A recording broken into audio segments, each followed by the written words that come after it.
Good day, everyone. Before we begin, please make sure your microphones are muted and kindly open your cameras. Let us start with a short prayer. I will call Stephanie to lead the prayer. Amen. Thank you. Now I will check the attendance. Please type present in the chat box once I call your name. Mary, present. Angeline, Stephanie. Alright, very good. Present yun ang tanan, no? So, before we proceed to our new lesson, let us first know our objectives for this topic. First, define budgeting and its importance. Second, identify steps in creating a budget. And lastly, demonstrate responsible decision making. Alright, now let's have a short review. What is resource management? May I call? Oh, I see Stephanie is raising her hand. Yes, gang? Very good. It is a proper planning and use of resources. Now, why is proper management important at home?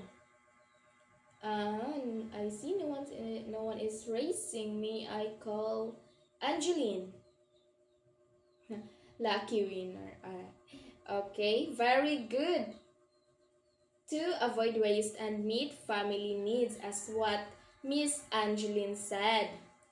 So today we will focus on managing one very important resource, which is money. Now, I have a question for everyone. If your parents give you 500 pesos allowance for 1 week, how will you spend it? Alright, yes? Mary, Eve? Thank you. Yes, how about you, Regina? Thank you. Alright, your answers are all correct. Thank you for your answers. Now, here's another question. Why do some students still have money at the end of the week, while others run out quickly? Yes, Regine? Alright, exactly. Because some people is ilang giplano kung unsa ilang mga gastuon, while others don't. Gasto lang ng gasto. The difference is budgeting. So that is our topic today. Now let's move on to defining budgeting and its importance. So budgeting is the process of planning how to spend and save money wisely. It means you decide first where your money will go before you spend it. Now, for the importance of budgeting, we have a prevents overspending. So, if you have a plan, you avoid buying mga unnecessary things, di ba? So, by that, ma-preventan dyan nato ang pag-overspending. So, di ba, for example, gusto ka mag-buy og shoes, but your old shoes are still usable. Instead, imong gigamit ang money to buy school supplies. That is avoiding overspending. Alright, for the next one, I'm sorry guys. I'm sorry, I forgot to put the second importance of budgeting, so I'm gonna read it and explain it, and also please listen carefully. Alright, are you still with me, class? Alright, kindly unmute your microphones and say yes, please. Are you still with me? Alright, very good. Kindly mute your microphones, guys. Thank you. For the second one is help save money. So, you set aside a portions for savings, di ba? Next is prepares for emergencies. Emergencies. Then, mo show pag yun si ma'am oy. Alright, for the prepares for emergencies, it is a budgeting includes saving money for unexpected situations like kanang sickness, mga accidents, or sudden repairs sa inyong motors, or sa inyong house, or sa inyong car. Alright, di ba? So, for example, as a student, kamu, you save 50 pesos every week. So, after a few months, you have savings to use when you suddenly need medicine or kanang mag-need ninyo o bayad amot sa palakasan or sa inyong mga school supplies baka kay for example dinalian na jud siya so emergencies na kaayo nga kani need na ko ni para ugma para makabuhat na dayon ko. And the fourth importance of budgeting to be discussed by Teacher Regine. I will be giving the floor to Teacher Regine. Alright. Okay, thank you, Teacher Ira. By the way, class, I am Teacher Regine. So, for the continuation of our discussion, the next importance of uh, budgeting is it promotes financial discipline. So, what does it mean, class? Okay, Miss Todado? Okay, very good, Miss Todado. Thank you for your wonderful idea. So this means that um, financial disciplines controlling how we spend our money. So it means nga matudluan ta kung saan nato paggasto ang ato ang kwarta. So, when we track our income and expenses. Di ba class, nakabantay mo kung mumalit ta, like for example, as a student, no? Pag maulit ta sa atong boarding house, atong tagsa-tagsa nga boarding house, then namalit tagikan kay ato nang tan-awon o kung sa atong gipamalit kung pilay na gasto, no? Di ba? Inana na siya class. Did you understand? Okay, very good. So, we avoid overspending and learn to prioritize our needs over wants. So, mao ni class, it is very important no na as young as we are, young pa dahil yung Teacher Regine. So, as young as we are, we must know how to spend our money. No? We must learn how to differentiate between wants and needs. So when we say needs, those things we cannot live without. But the wants is those things are even without it we can live, no? So kanang mga wants is mga extra kuan na siya kung natay extra budget, pero kanang mga needs is very important na siya kay part na siya sa ato ang daily life. Okay? So now, let us proceed to personal budget. So, I have a question, class. Let me ask you first this. Have you ever received your allowance and after a few days, it's already gone? Okay, Miss Carvalho, you're raising your hands. So, okay. Thank you, Miss Carvalho. So now, let's talk about personal budget. So, how really it is important. Unsa man ka-importante guys na makabaluta sa pag-budget sa atong kaugalingong kwarta. Okay, Miss Gargar, do you have idea? Okay, very good, Miss Gargar. You have a nice idea.